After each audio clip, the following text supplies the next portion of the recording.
એ પોતાના પગારના 66/3% વાપરી નાખે છે, એટલે કે ખર્ચ કરી નાખે છે, અને ₹1200ની બચત કરે છે. તો માસિક ખર્ચ શું હશે? તો અહીંયા જો તમને પગાર આપેલો છે, એટલે કે તમારે પગાર અથવા તો આવક, એમાંથી એટલા ખર્ચ કરી નાખે છે અને બચત. એટલે એના દ્વારા તમારા માઇન્ડમાં વિચાર આવે કે જો પગાર, આ ત્રણેયનું રિલેશન શું છે? પગાર, ખર્ચ અને બચતનું. તો કોઈ પણ તમારો પગાર હોય, એમાં તમે કેટલો ખર્ચ કરો છો અને પછી કેટલો બચાવશો, એ દ્વારા તમારો પગાર બને. ખાસ તમારે જો આ કઈ રીતના તમારે વાંચવાનું ને, એ જો તમને વાંચતા આવડી ગયું, એટલે ગણિતમાં કોઈ પણ દાખલો હોય તમને સોલ્વ કરતા આવડી ગયું, રકમમાં જ તમને બધું આપેલું હોય. હવે જો 66/3%, 66/3%, બરોબર છે. આને ફ્રેક્શનમાં 2/3 લખાય. હવે આ તમને નથી આવડતું તો કાંઈ વાંધો નહીં.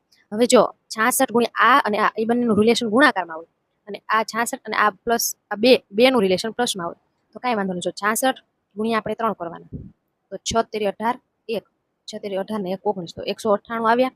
એમાં મારે આ +2 કરવાના, એટલે +2 કરીશ, એટલે 200 આવ્યા. બરોબર. તો આ જે 200, આ 200 અને આ જે છેદમાં છે એ તો એમ જ રહેશે. આ ટકાવારીની નિશાની કાઢવા હું છેદમાં 100 કરીશ, એટલે આવી ગયું ફ્રેક્શનમાં. પણ પરીક્ષા વખતે જો આટલું કરવા જાઓ, એની કરતાં તમે જો સીધું યાદ રાખો કે 2/3, 66 2/3% ને ફ્રેક્શનમાં 2/3 લખાય. હવે જો આમાં તમને કીધું કે એ પોતાના પગારના છે ના, તો કે પગારના, તો જેની સાપેક્ષે વાત કરીએ પગારના, તો એ છેદમાં હોય. તો આ 3 છે, 3 એ મારો પગાર થયો. અને પછી જે આપેલું હોય એ અંશમાં, એટલે કે વાપરી નાખે છે, એટલે કે 3 એ વાપરી નાખે છે, એટલે કે ખર્ચ કરે છે. બરોબર.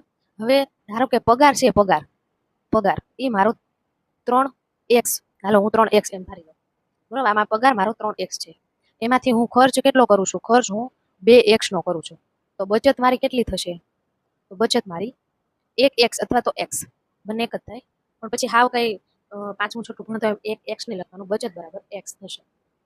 હવે જો તમને અહીંયા આપેલું છે કે અને ₹1200ની બચત કરે છે, અહીંયા તમને હું બચત બરાબર x, એટલે સીધું જ આપેલું છે કે x બરાબર મને 1200 આપેલું છે. બરોબર. હા. હવે જે આ x મળી ગયો, એને હું આ પગાર અને ખર્ચમાં હું આ જે x છે ત્યાં મૂકી શકું, તો મને પગાર અને ખર્ચ મળી જાય. તો હા, તો હવે અહીંયા જે છે તો કે 2 ગુણ્યા 1200, તો ખર્ચ મારો કેટલા થાય? દેખાશે ને, એટલે ખર્ચ મારો કેટલો થશે?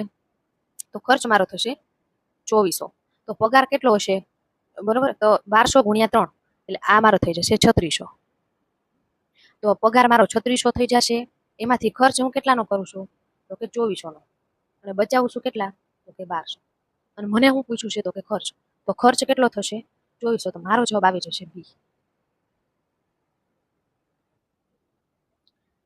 હવે જો આપણે બીજો એક દાખલો છે કે એનો પગાર બરાબર બી ના પગારના 40% અને બી નો પગાર બરાબર સી ના પગારના 25%, તો એના પગારની ટકાવારી સી ના સાપેક્ષમાં શોધો. તો હવે અહીંયા આપણે કઈ રીતના શરૂઆત કરી દાખલામાં? તો અહીંયા તમે જો કે મને મેળવવાનું શું કીધું છે, તો કે એના પગારની ટકાવારી અને સી ના પગારની ટકાવારી. તો જો મને એ અને સી વચ્ચેનું રિલેશન મળી જશે ને, તો પછી હું એની ટકાવારી મેળવી શકીશ. તો એ માટે થઈને પહેલા મારે ત્રણેયને સરખાવવા પડે આ પ્રમાણે કે ભાઈ જે એનો પગાર છે એ સી ના પગારના 40% છે, ટકાની નિશાની કાઢવા હું ભાગ્યા 100 કરી નાખીશ. બરોબર. અહીંયા છેદ ઉડતા ઉડાડતી 2 દુ 4 ને 2 પંચા 10, એટલે મારે અહીંયા શું આવશે? જો 5a બરાબર 2c. હવે જો એને મારે આવી રીતના લખવા હોય તો શું લખી શકું? તો 2/5.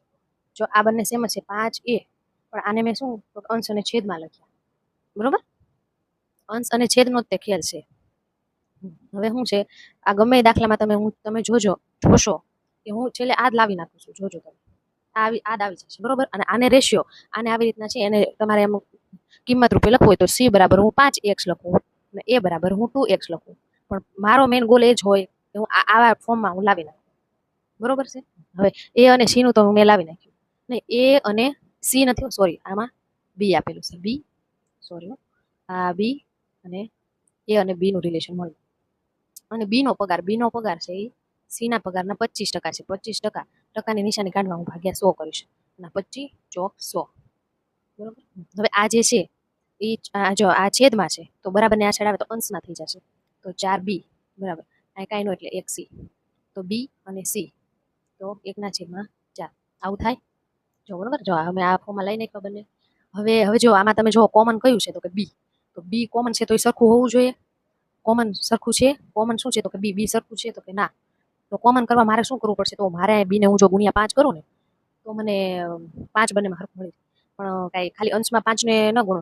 અંશમાં તમે ગુણ્યા કરો તો છેદમાં તમારે 5 વડે એને ગુણવા પડે. હવે મને ત્રણેયનું રિલેશન મળી ગયું કે એ બરાબર શું મળી ગયું મને?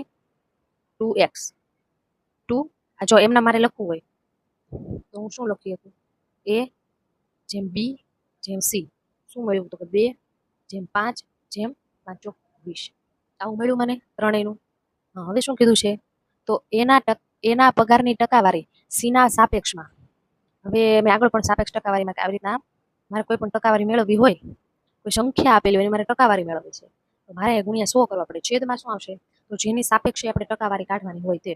તો કોની સાપેક્ષે કાઢવાની છે? આમાં તો આપેલી જ છે, કદાચ ન આપેલી હોય તો સીધું એમ કીધું કે એના પગારની ટકાવારી સીના પગારના કેટલા ટકા હશે?